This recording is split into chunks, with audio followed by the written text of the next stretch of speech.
Okay, so today we're going to be doing the eyes. You already prepped the eyes with the black.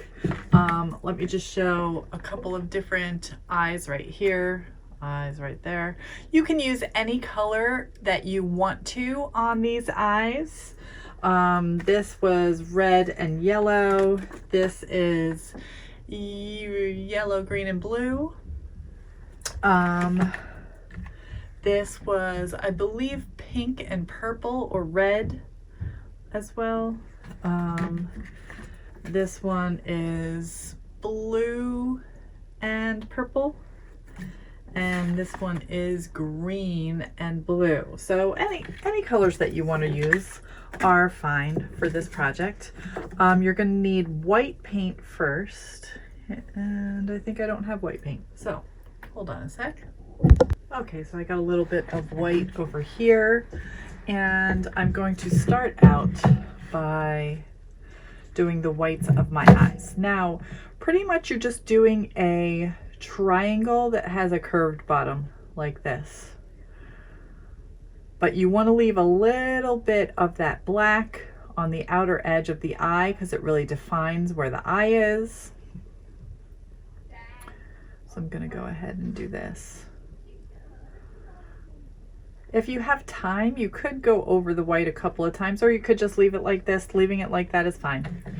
Okay, I'm going to come over here, do that little triangle on the outside, leaving a little bit of that black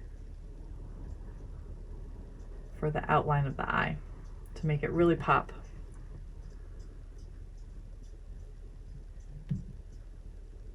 Now this is how I professionally do eyes in my paintings. You could do eyes a different way. If you have a different way that you want to do it, that's fine. I'm just teaching you my way. If you have a style you want to express, that is perfectly okay.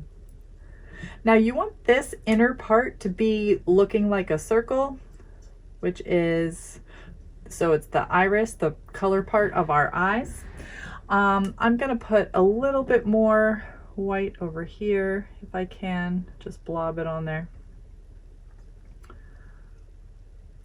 And maybe I'll go back to that later. Okay, so now for the inner part, you know that the pupil remains completely black, okay?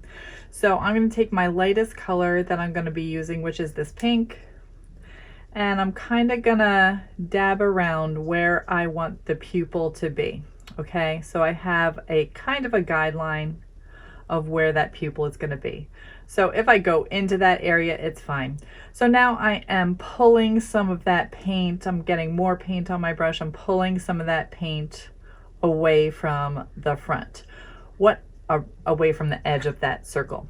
What that actually does is it creates a different way of looking at this pink, and it kind of, if you look at somebody's actual eye and the color part, they have filaments, they have little feathering effect of the colors. Usually a person doesn't have one specific color all the way through their eye. Sometimes they do, but usually not. Usually it's a couple of different colors, not usually pink, but that's what I'm working with. I am not going to wash my brush. I'm just going to dip it into the purple, and I'm going to do a little bit more of that feathering. I'm touching a little bit of the pink, but I'm not going all the way into the pink. I do want to cover up all the black if there's any black in this color part of the eye.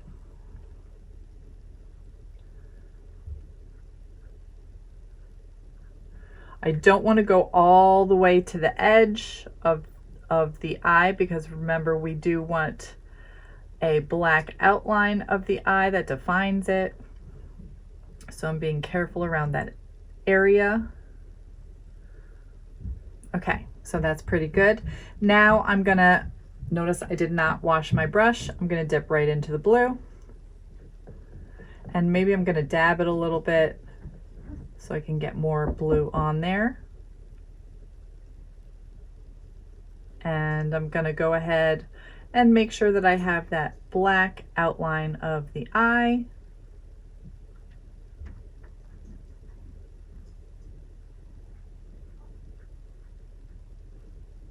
And I'm going to try not to go over that black line.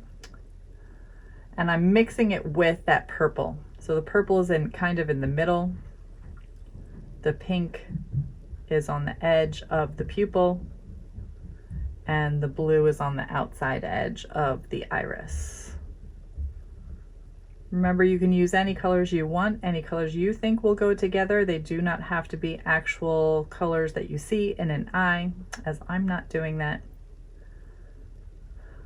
So then I'm going to go ahead and I'm going to do other eyes over here, the other eyes over there. When I am completely done, I'm going to come back. Hopefully this is going to be more dry than it is right now. I'm going to come back with a clean brush. This is not a clean brush. Let me see.